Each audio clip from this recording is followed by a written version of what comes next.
What is going on, everybody? It's your boy, the Brian, aka the Prince Poppy, along with a very familiar face that you should know by now, my sister Cindy, all the way out in California. What's How up, you doing, guys? Cindy? I'm good. Just doing my thing going on and still editing the hype video for Alpha One Wrestling, which, of course, it'll be a link down in the description bar below. Just check it out. Yeah, so far so good. All right, good stuff, good stuff. So, the video that we have for you today is going to be our insight and look on NSW Hammer at Home. Now, just before we proceed with that, there's a big shout out we want to give to right now. If you guys haven't been following social media today, this isn't really wrestling related, but it's something that's near and dear to me and my sister Cindy. Another hip hop legend, unfortunately, has left us, and he is bad boy recording artist Craig Mack. Now, if you don't know who Craig Mack is, he came out with a song back in 1994 called "Flavor in Your Ear." I would strongly suggest checking it out on YouTube. Google it and check out the albums that he's come out with. He is a great musician, and it is a huge loss and something that's near and dear to myself and Cindy. Mm-hmm. So, rest in peace, Craig Mack. Now, just to switch gears here. So, the breakdown of NSW Hammer at Home. Before we get to that, I will like to say now, Cindy was part of the hype video that we did. Now, unfortunately, of course, she wasn't able to attend the event, so we'll be giving our insights. Even though she wasn't physically there, she is familiar with some of the talent, so she's going to give her opinion on that. Your opening contest was a bonus match not announced officially by NSW management, which consisted of the Pillars of Power, consisting of Doc Richards and the Grinder Mark Shaw, taking on the Gem, the Stone, Corey Stone, and Clayton Sherlock. Cindy, I know you're familiar with, I do believe, Mark Shaw. Is that correct? Yes, and also his tag team partner as well. And also Corey Stone, too. So if you guys follow Hamilton Pro Wrestling Academy, Corey Stone, he's a pretty interesting wrestler. Especially, I could see a lot of bright future for him. Of course, the Grinder Mark Shaw. You guys know No Limit Wrestling and also part of Death Proof Fight Club. You can tell that him and his tag team partner, great choice. Unfortunately, the winners of that match was the Pillars of Power, consisting of Doc Richards and the Grinder Mark Shaw. Good. Now, I'm not sure about Cindy, but again, with the NSW talent, some of them I'm familiar with, some of them I'm not. But congratulations to the Pillars of Power on their victory. It was a great way to start off the event, and again, it wasn't expected because NSW, what they like to do is they'll announce some of the matches, but they like to surprise their audience by throwing in bonus matches such as that. Mm-hmm. So Cindy has already given her opinions about some of the talent. Mm-hmm. I've seen Cole Stone myself, not too often. I've seen Doc Richards, I've seen the Grinder Mark Shaw. Not familiar with Clayton Sherlock, but all four of these gentlemen put on a good opener to start off the event. Mm-hmm. Now, your next match was, again, another match not announced by NSW, but here we go. We have the Starboy of Hamilton Pro Wrestling, Dylan Daniels, Double D, taking on Holden Albright. Again, these are two wrestlers that my sister Cindy is very familiar with. Oh, yeah. Now, we know how popular Dylan Daniel is in other promotions, Cindy. For a guy of Holden Albright stature, he's pretty well-rounded, I would say. I agree. What do you think, Cindy?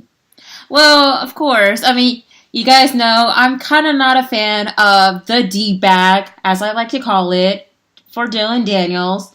I mean, having that particular match for that, I can tell Holden Albright is ready for battle, especially he knows what to do. I mean, if you guys know the infamous Ontario stable, the Riot Maker, he's been the enforcer, he's the muscle of all the group, especially with his leadership going on.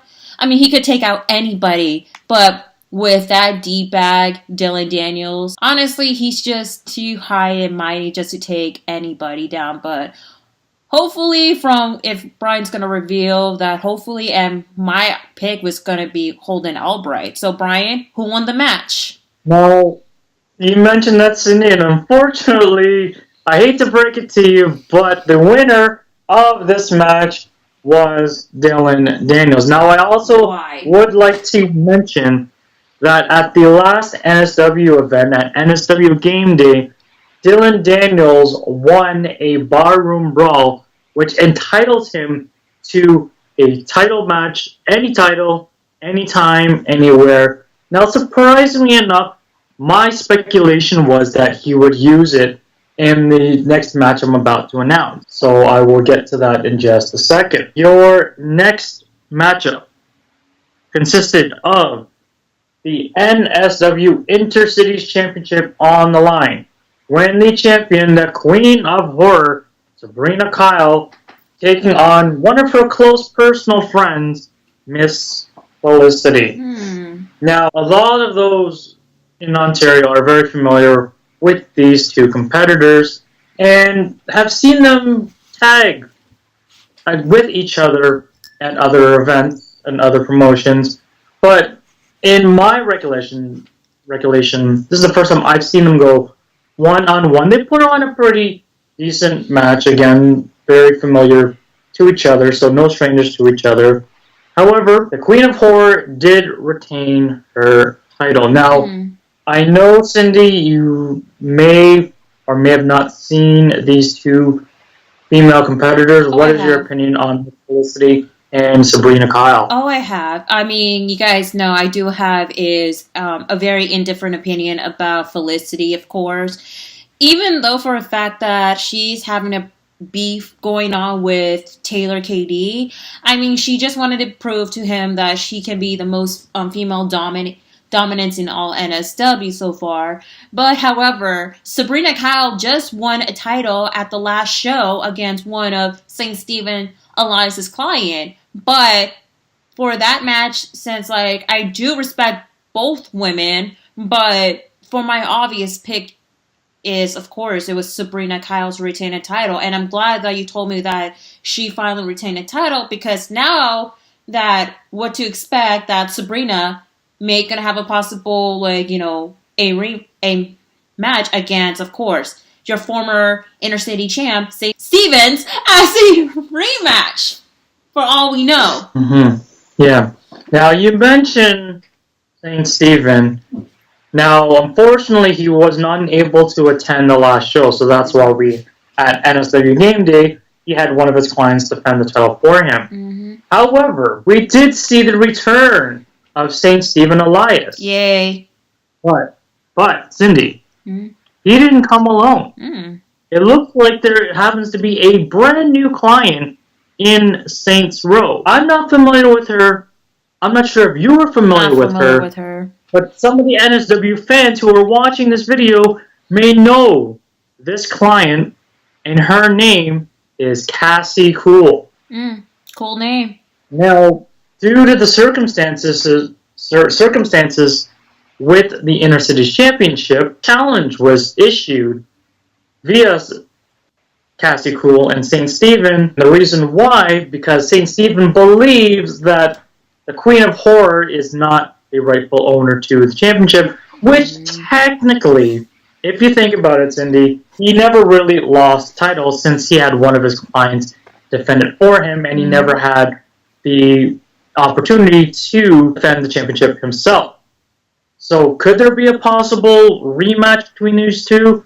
Well, it was made known that St. Stephen isn't really focused on in-ring competing at this current time. However, again, that's why I mentioned that Cassie Cool was the one to throw that challenge out to the Intercity champion. However, Sabrina Kyle refused. So this could possibly lead up to a feud between all three of these competitors in the future. So we'll have to see what happens from there. Oh, yeah. Hashtag St. Rose, guys. Okay. Now, next up is your Fatal 4-Way match. Now, you have, in this particular match, you have Stratosphere, the new sensation, Mark Wheeler, San Andreas, and Solo Ali. Mm-hmm. Now, this is a shout out to my boy and Tyson Poppy production member, Tyler, who's very familiar with all four of these competitors. He's seen them in action before. I've seen some of these competitors in action myself, and a huge shout out to San Andreas, who wears some really nice J's, by the way. Mm-hmm. Keeps them nice and fresh and clean. Oh, yeah. Now, the winner of this particular match happened to be Stratosphere, but he had some help. While the referee was distracted, fellow Riot Maker Holden Albright pulled a, if you remember from back in the day, Cindy, do you remember when someone would light up a fireball effect? Yep. In the middle of the ring? Oh, yeah. ECW. So we saw Holden Albright come to the ring, blast a fireball for, I do apologize, forget who it was on. You guys can correct me in the comments below on who he did it towards, and that's how Stratosphere got the victory. Holy crap. So far, pick-wise, I don't think we're getting very far. And everyone knows, everyone says a win is a win, but hopefully in the future, this can lead things to Stratosphere, and who knows what will happen later on. Yeah, and what's going to happen with Mark? So what is your opinion on how Stratosphere got that victory? First of all, I'm not surprised that Stratosphere is going to get some assistance from Holden Albright during the match. Like, I was expecting San Andreas to win the match. There is more of the trickery going on with the whole Riot Maker, and as I shouted out before, what's standing Mark Wheeler out? Is he still going to align with the Riot Maker? I mean, this is just more of an uncertain of the future. Yeah, you're right, Cindy, because at the last event, after at NSW Game Day, after the Riot Makers lost the Tag Team Championship, we saw Holden Albright turn on the new sensation Mark Wheeler, which was a shock, but not a shock to most people, coming from Holden Albright, because he's starting to slowly show his aggression and why he is the muscle of the Riot Makers. Yeah. We'll see what's going to happen between Stratosphere and Sabrina Kyle, though. In the future, and what is the status of the Riot Makers. Mm-hmm. So,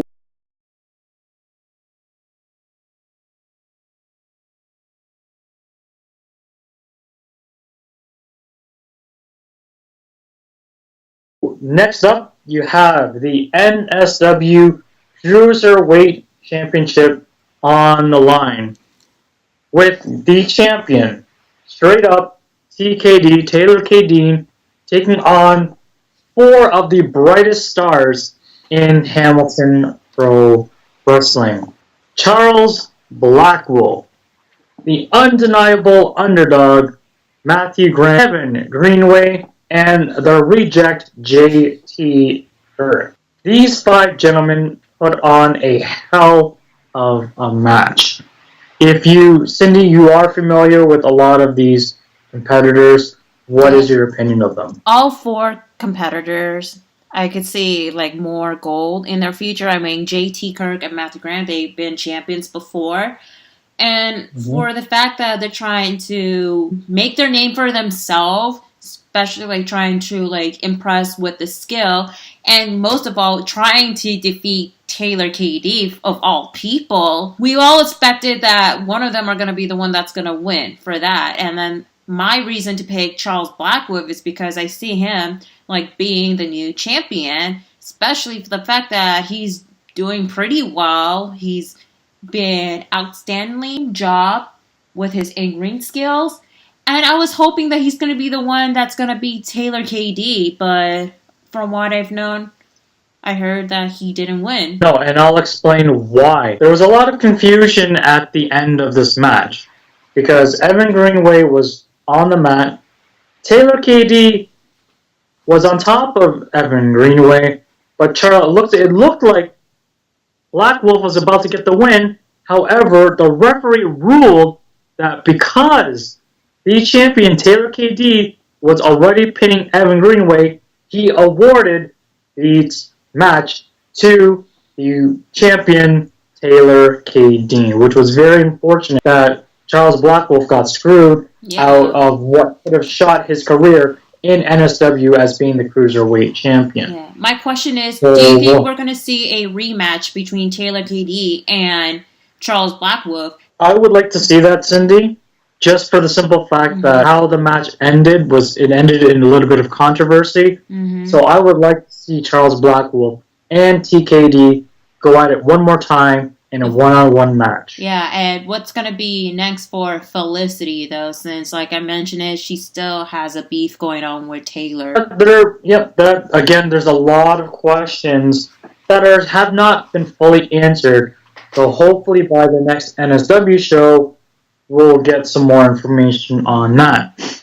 So next up is another bonus match, which featured the leader of the KO Nation, Jake Heavyweight Jones, along with Miss April Jones, taking on Johnny Iconic. Now, for those who don't know who Johnny Iconic is, and for those who have seen Johnny Iconic, you may, from his physical stature, Cindy, he looks like he is our good friend Caleb's age. But I've heard through the grapevine, he's been in the business for quite some time.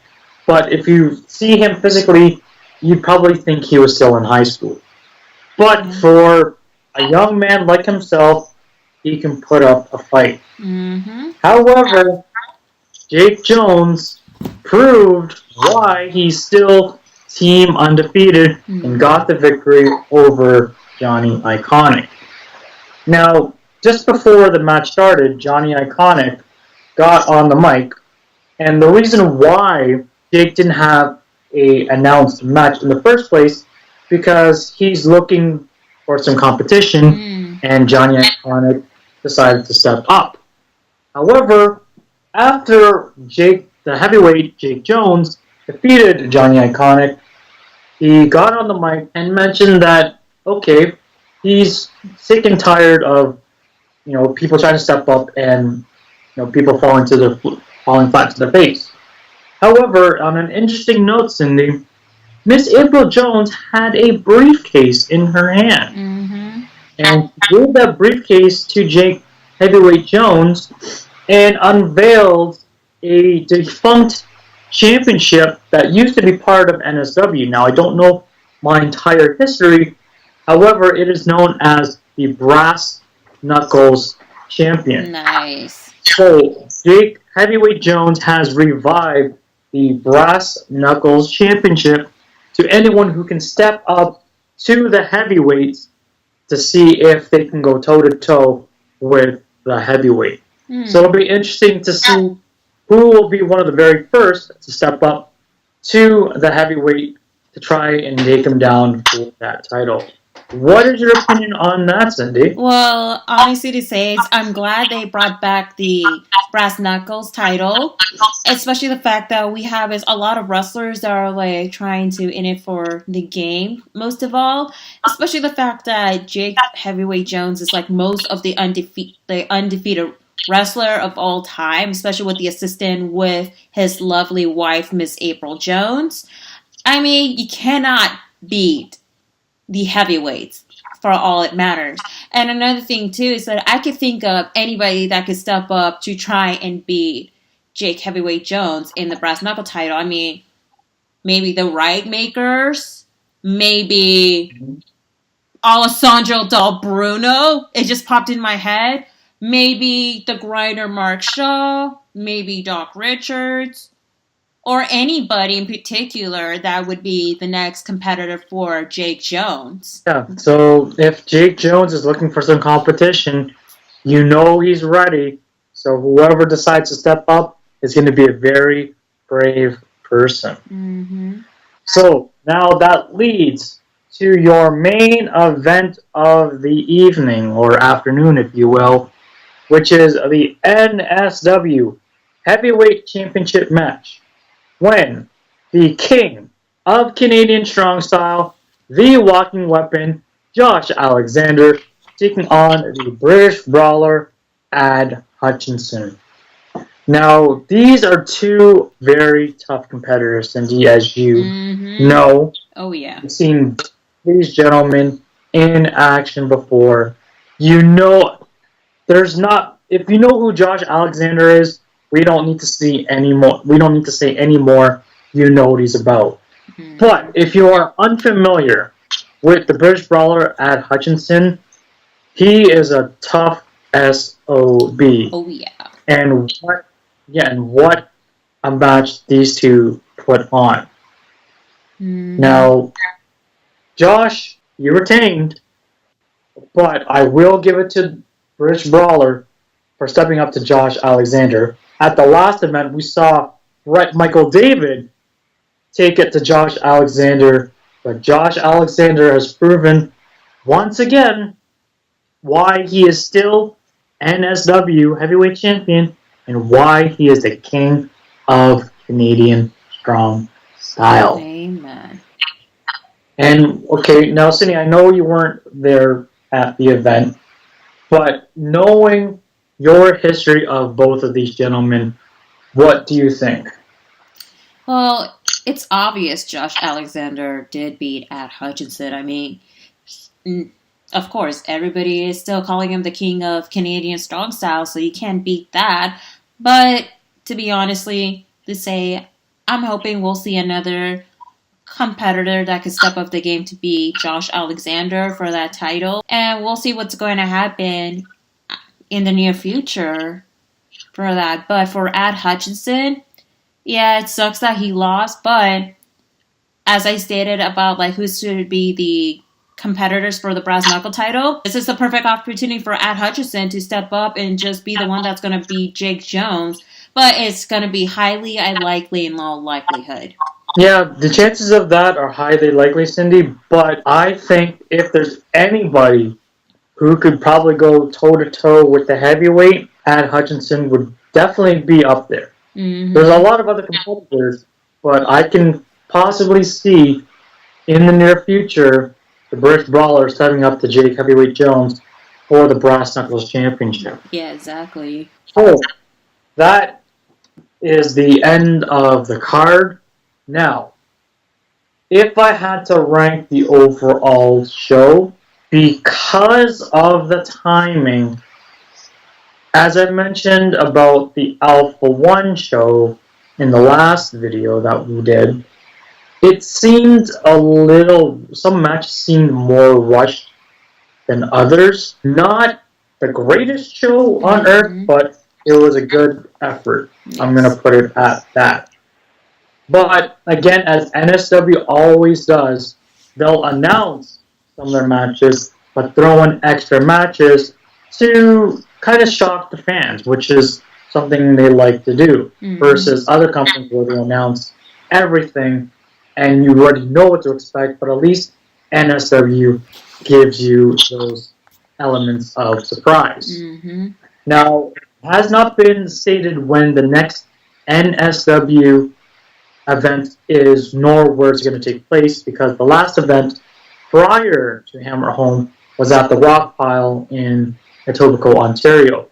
But make sure to stay tuned to New School Wrestling on Facebook and on Twitter at NSW is back on Twitter, and as well on Instagram, Wrestling New School. One last thing, so if you guys want to see past NSW school, like past shows, make sure to check out powerbomb.tv for any updated NSW shows as well. And as I mentioned it in my channel, that if you're a new subscriber, I suggest sign up. And plus, for a new subscriber, you'll get 20 days for free if you can enter the promo code, which I'm gonna have it linked up, pop up in the screen right now, and it will be in a link down description bar below. So make sure to check out New School Wrestling. I did watch it. I really enjoy it. All right. Well, thank you very much for that, Cindy. So again, it was a pleasure. Mm-hmm. So again, just before we get out of here, Cindy, would you like to provide everyone with all of your social media links? Well, you guys, you can follow me on Instagram, Twitter, and my YouTube channel at simply_C_OK. Of course, link down in the description bar below. And also, make sure to follow our Facebook group, The Wrestling Guys, so you guys can get all your latest independent wrestling fix from Ontario, Canada, California. Hell, if you guys are from anywhere around the world, just if you want to share like any independent show, can be local or big name independent show, please join us and share and spread the word. All right, thank you very much, Cindy. And also, don't forget to follow Ontario Indie Wrestling on Facebook if you want to stay up to date with the latest and greatest all over Ontario Indie Wrestling. And of course, don't forget to follow me at the Prince Poppy on Twitter, my Instagram on Prince_Poppy81, as well as my YouTube channel featuring some of the videos with my lovely sister Cindy as youtube.com/AZN, spelled SHORTEE. So for myself, Cindy, and the rest of the Tyson Pop Production crew, and all of the great Ontario Indie Wrestling fans, we give you a farewell. Bye, guys.